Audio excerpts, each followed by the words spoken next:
w'Imana bane namwe mwebwe muri ko murakurikirana Dikobu TV mu mihingo ine y'isi aho muri hose.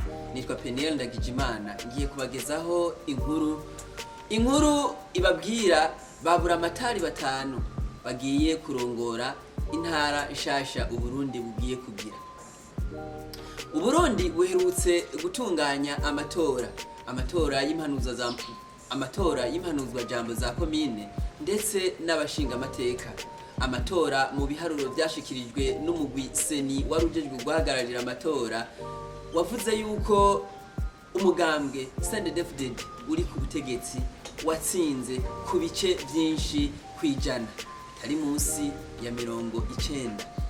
Uno munsi rero ndaje kubabwira ni bande bagiye kurongora intara zitanu nshasha z'Uburundi mu gihe rino tunganywa rishasha ry'Uburundi ryari ryaravuzwe yuko inyuma y'amatora ariho rizohava rigakurikizwa. Nkuko musanzwe mubizi canke abatari bwabimenye, Uburundi bugiye kuva ku ntara 18 buje ku ntara zitanu. Izo ntara zitanu hariho intara ya Gitega, hari intara ya Butanyerera, hakabaho intara ya Burunga, hakabaho intara ya Bujumbura ndetse n'intara ya Buhungu. Nkuko bemejwe kuwa gatatu mukakaro umwaka wa 2025 n'inama nkenguza amateka, aba nibo bagiye kuba ba Buramatari bizi ntara zitanu nshasha tugiye kubamwo nk'abarundi.